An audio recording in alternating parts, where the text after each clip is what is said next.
Welcome back to The Explainer. Today, we're opening our very own case file on easily one of modern cinema's most anticipated sequels, Matt Reeves' The Batman Part 2.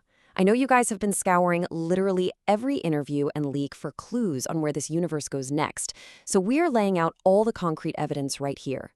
We've got the timeline, the cast, and the director's creative blueprint to help us uncover exactly what the future holds.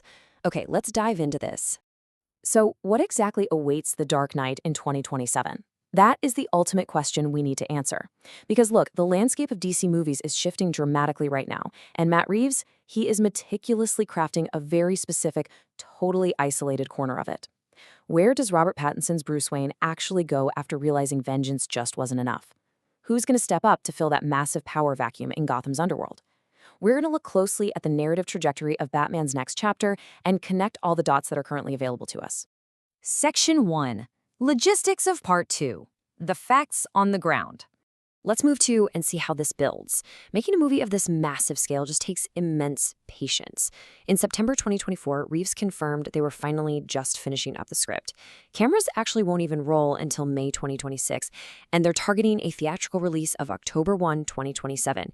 Now, I know that sounds far away, but this massive multi-year runway, it's actually a huge green flag. It proves the studio isn't just rushing out a cash grab. They're giving Reeves the space to methodically craft his vision, and that is a major win for us. It is absolutely vital to understand that Part 2 is the anchor of the Batman epic crime saga.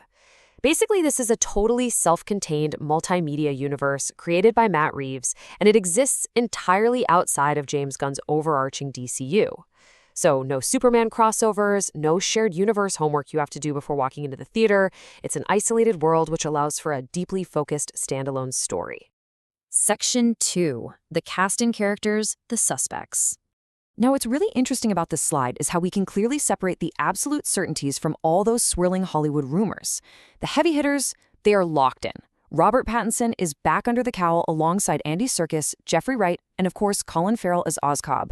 We also heavily expect returns from Paul Dano and Barry Keoghan.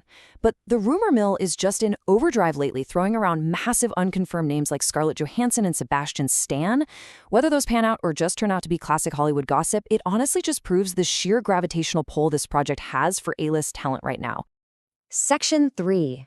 Connecting to the Penguin, the narrative bridge. Matt Reeves has been incredibly explicit about this. HBO's The Penguin isn't just a fun little side quest, it is the direct entry point into the new film. It really works as a three-step process. Step 1, you have Oscorp's absolute rise to power. Step 2 is a direct piece of narrative tissue that feeds right into the opening moments of Part 2. And then step 3 is the handoff. Right as Oz enters his completely new world order, the baton is passed directly back to Batman, who is already out there grinding on a brand new case. The core theme here is that Batman is constantly battling forces that literally cannot be entirely exorcised. You see, the corruption planted in the first movie didn't just magically vanish when they put the Riddler behind bars. Gotham's dark forces are adapting, and they are fighting back hard. This sequel is really all about watching our hero engage in a relentless, exhausting war against a city that feels almost engineered to break him. Section 4. A grounded Gotham City, mind of the mastermind.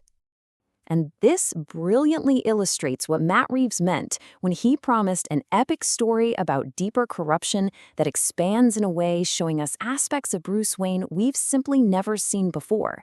Guys, this is not going to be a simple action rehash. Reeves is actively pushing Batman into completely unexplored emotional depths, forcing him to deal with a systemic rot far beneath the street-level mob bosses we've met so far. But, and this is a big but, Reeves has drawn a very strict boundary for this universe. He notes that while they totally want to explore mythical pop icons, they absolutely must translate them so Gotham feels intensely real. He said, "We might push to the edge of the fantastical, but we would never go into full fantastical." Meaning over-the-top magical elements, completely off the table.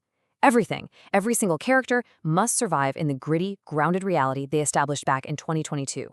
So this leaves us with one massive, lingering question.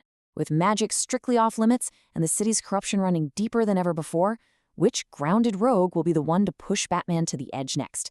We've got the timeline, we know the exact tone, but the true threat hiding in the shadows of 2027 remains Gotham's greatest mystery. So what do you think is waiting for The Dark Knight? Keep analyzing those clues, and I'll catch you in the next explainer.